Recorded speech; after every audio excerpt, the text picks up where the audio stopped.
Welcome to this deep dive. Today, we're looking at something that's generating a lot of buzz, virtual real estate, specifically in the metaverse.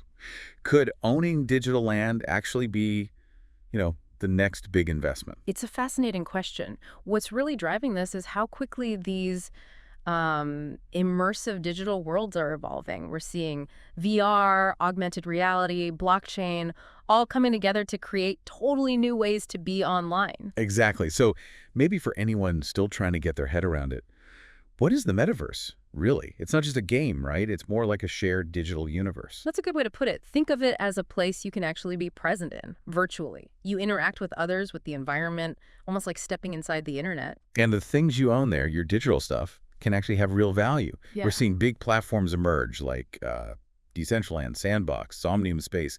These are the pioneers our sources mention. And ownership is absolutely key here. That's where NFTs, non-fungible tokens, come in. They represent your ownership of digital assets, including that virtual land we're talking about. So, like a digital deed, stored on the blockchain so everyone can see it's yours and it can't be, copied. Precisely. It provides that verifiable, unique proof of ownership. Transparent and secure, much like a title deed in the physical world. Okay, so we have NFTs proving ownership. But how does that become an investment? What actually makes a plot of virtual dirt valuable? Well, a big part of it is the growth potential. Our sources are really hammering this point. The metaverse is still so early. Think about it like a new frontier opening up. Right. As more people, and importantly, more companies start spending time and money there, the demand for digital property, it's expected to really climb. It reminds me a bit of the early internet days, grabbing that perfect domain name. Exactly, that kind of feel. Yeah. And it's not just theoretical. Our sources point to huge brands already involved. Adidas, Coca-Cola, even Sotheby's, the auction house. Sotheby's, wow. So they're setting up virtual shops? Galleries, virtual stores, showrooms, event Yeah. spaces, yeah. It really underlines that these major players see significant value in having a footprint in these virtual worlds. Okay, that makes sense. But it's not just about flipping land, is it? Our sources mention passive income, too. Absolutely. That's another layer. If you own land in a popular virtual area, a high-traffic spot, you could potentially rent it out, maybe to a business wanting a virtual storefront or someone hosting a virtual event. Ah, so like owning commercial real estate, but digital. Location, location, location. Still applies. It seems so, yes. Being near popular hubs or event spaces can make a big difference to value and rental potential. Okay, this is starting to click. So for someone listening now thinking, all right, maybe I should dip my toe in, what's step one? How do you even get started? That's the practical bit, isn't it? The first thing, according to our sources, is you need a digital wallet and you need some cryptocurrency to actually make purchases on these platforms. Like MetaMask. That name comes up a lot. Yes, MetaMask is mentioned as a very widely used option. It essentially acts as your bridge to these blockchain-based platforms. It holds your crypto and your NFTs, like your virtual land deed. Got it. So it's like your digital passport and bank account for the metaverse, all rolled into one. Okay, well, it's set up. Got some crypto, then what? Just start window shopping for virtual plots. Pretty much.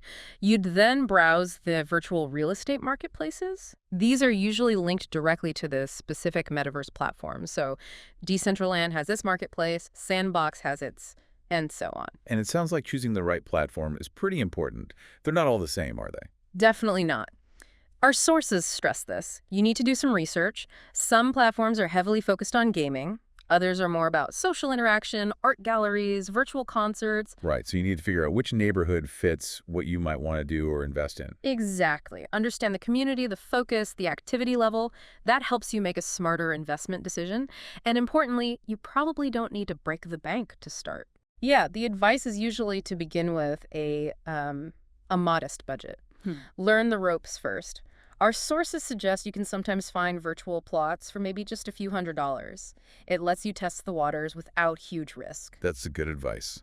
Mhm. Okay, so you've done the research, picked a platform, got your wallet, bought a plot. Now what? Just sitting on it.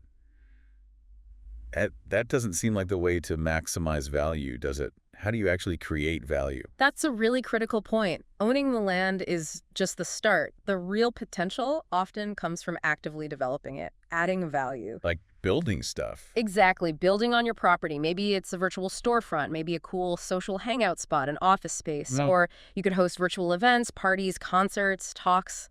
things that draw people in. Like building a virtual art gallery to show off NFT art, perhaps, or a conference center businesses could rent. Precisely those kinds of things. It's about creating something useful or engaging.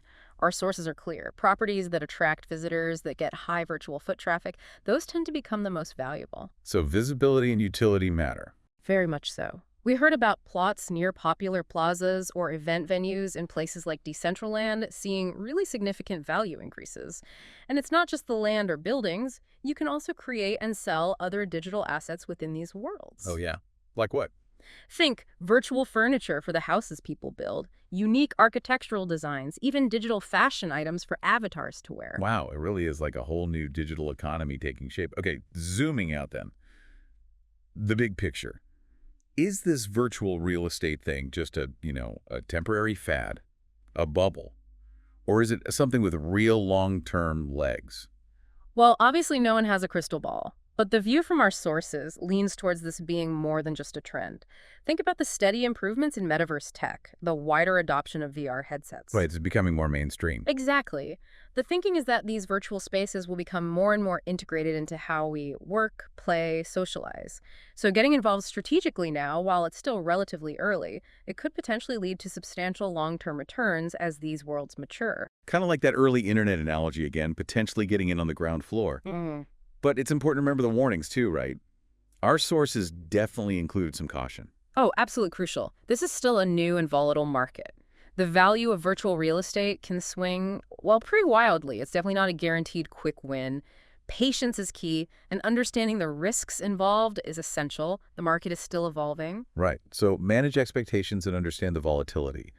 It's speculative. Definitely speculative at this stage. Okay, so as we wrap up this particular deep dive into virtual real estate, I guess the big question we leave you, the listener, with is this.